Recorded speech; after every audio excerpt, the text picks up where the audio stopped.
Hey guys, it's Charlene. Today I want to share with you something that can be really helpful when you are kind of stuck in a rut, you're not feeling super creative, and you are wanting to break out of that card making frump, let's say. So I've got a couple of products here from Pink and Main that I'm going to be using today, and I'm going to be creating a card from Kendra's card challenge.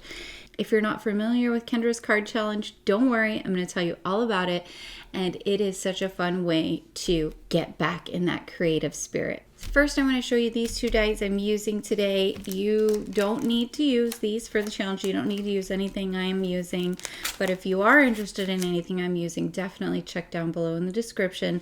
This is the Essentials die set 1 and the Essentials die set number 2, and they make it super easy to create tons of fun shapes, work perfectly with 6x6 inch paper, and you can create a variety of looks on your cards. So I'm not using a 6x6 pattern paper pad to create my card today. I'm going to use some papers instead from the Hello Fall pattern papers. You can see lots of beautiful fall papers here, and I've picked out this awesome piece and this piece here, and I'm going to do some die cutting. I've cut out everything to make my card, and I'm going to talk to you some more about the challenge. This is so cool. Kendra does this every quarter, and this one is challenge number 16. And with the challenge, you can cut 6 sheets of 6x6 paper to make 15 unique cards. I'm going to put all the information below down in the description, but I want to talk to you about it too. So I've cut out my pieces here. I ended up just using die set 2. And you can see I've cut this piece, and this piece from this die set. And you can like mix and match and make lots of really cool cards with these. But I'm going to set this aside. I've also cut out a piece of cream or ivory colored cardstock and then a matching border piece that I'm doing with this beautiful Adriatic cardstock here that I have. This is based on card sketch number 3. As I mentioned, 15 unique cards. This challenge, the first 6 cards are inspired by these die sets. So they're inspired by the Pink and Main sketches that were included if you purchase that bundle, which by the way is a great deal, gives you all kinds of different inspiration.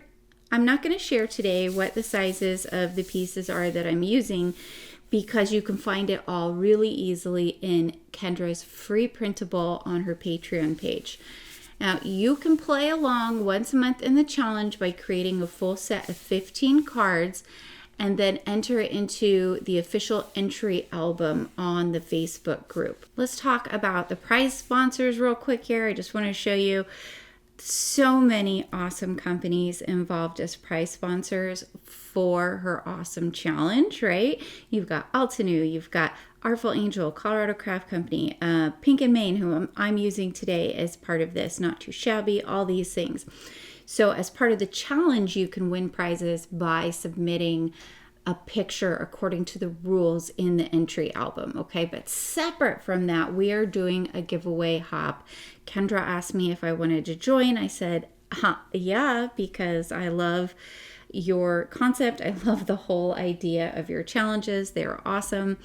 So with this hop, we are going to have a giveaway, and I'm going to give you a phrase here at some point in the video, so stick around. Then when you're done here, you can go and enter that giveaway phrase, okay? You can enter the giveaway once per stop on the hop, and I'll have the hop list below down in the description, but you have to enter the passphrase for each video, okay? Hopefully that makes sense. If it doesn't, check out the description, guys. I've got all the rules down there. But there's 2 separate things here. We're doing Kendra's card challenge number 16, and I am using sketch number 3. And then as part of the hop, there's a giveaway. Let's get this out of the way, and let's get back to our card here. You can see these dies cut this nice little stitch detail. I love those kinds of little details. They look so good on cards. All right, let's get this glued on here. If you want to support the challenge, Kendra's card challenge, you can sign up to be a Patreon for extra benefits, and I'll also include that information down below. So this piece here, oh, it just layers perfectly. It's gonna look so good. And then the nice thing is that with this challenge, you can kind of tweak these sketches to whatever you're working with, whatever your desired look is. You don't have to do them exactly as they are presented, okay? So keep that in mind as well. I'm gonna pop up this little frame. All right, I added some foam tape to the back here, and then I went ahead and I created a couple of little shims here to add to the back because I want to make sure that this sits level on my card. So I'm just gonna come in here and stick these right over the foam tape, and then I can just add a little bit of glue to them so that they will adhere to the paper. Now I can go ahead and flip this over and adhere it down. I want this heart to be even higher, to be popped up more up front. So I used a bit thicker of a foam square on the back right hand side here, and then some really thin foam squares on the back left hand side. And so this is going to sit kind of right here, and I want it to sort of overlap a little bit farther out, I think. This sketch does call for a cute little fringe detail, but I'm going to skip that because I created a border detail instead. I picked out this cute little snail and my sentiment from the Snailed It Stamps, and we're going to be using the coordinating dies and stencils as well. I'm stamping it onto the same color cardstock that I used for the background, and I feel like that's going to look really nice because when we die cut our snail, we're going to have that little bit of the cream or ivory border, and it's going to coordinate. Ink that up and get this stamped. What a cute little snail. So cute. And this set has a bunch of cool images in it. It's got snails and mushrooms and a butterfly, and the sentiments are absolutely adorable for all kinds of different occasions. One more time. I really want to darken up those lines, and I'm not pressing too hard. And there we go. These are the coordinating stencils, and you can see they will color in any of those stamps, which is really fun. I love this. It makes it even easier. I don't have to think about it. So I'm going to start out here with the bottom of our snail's little body. And you just want to make sure you get the black all the way around the edges here on your stencil. For the bottom part, I'm going to use a lighter green. I've got some aloe vera fresh dye ink here. And I'm just going to pounce right in there. That's it. It's already colored. I'll take this stencil off. Now we can put the second stencil on, and this colors the little antenna as well as the body of our little snail. And this one I'm going to do like a medium green. This matches really well with the green. Oh, you can't see it. It's off camera, Charlene. With the little green up there that we used. I'll take this layer off. For the shell, we're going to use some Be Grateful purple. We're just going to make sure to get the whole shell here. Now we can take this stencil off. Oh, he's so cute. All right, I've got our little die around our snail, and then I did pull in this nice banner die from the die set one for our sentiment. Next, I'm going to go ahead and trim down our piece. I want it to kind of run right along the bottom of our frame right there. So I'll add some glue on the back of here, and then I'll probably add some support after I'm done.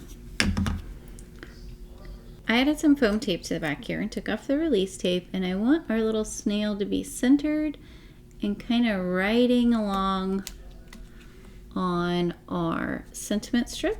Right about here is where I decided I was wrong and decided I do want this fun little detail that was in the sketch.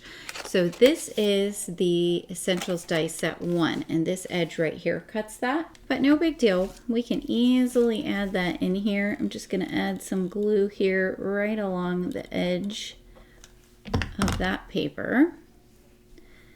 And I'm gonna glue this piece right in here. This, of course, would have been much easier had I done it in the first place, but you know, that's part of card making. You might change your mind as you go along. Since I have this tiny little scrap here, I'm gonna make it even. And I'm gonna bring it in so that it carries this fun little detail over to this side of the card. And I'll do that just by adding some glue here right along the edge of the banner. And then I can just drop this right over the top of it. All right, I'm never one to skip bling, so I brought in a couple of pieces of this beautiful Gardenia confetti, which goes so well with the ivory cardstock we used. Let's add some glue to the back of our card panel here and get this put on a card base. So we'll just take this corner to corner. And now for that code, you guys, you ready? It is not too shabby. NOT space the number 2 space shabby. Adding some black gel pen and a little bit of purple alcohol marker just to give our cute little snail a little bit more personality. I'm gonna give him some polka dots, I think, here on his shell. And then same thing on his body with some green. I'm gonna give him a couple of dots here on the top part of his body. Here is our finished card, super cute and easy using Kendra's card challenge number 16. This is sketch number 3, or my take on it anyway. So I hope you guys will join in on the challenge. Again, find all the details down below in the description and get entered for that fun hop giveaway as well. I hope you guys picked up some tips and tricks today. Thank you so much for joining me. Please be sure to like and subscribe, as well as hit that notification bell so that I can continue bringing you more crafty content in the future. Until next time, happy crafting.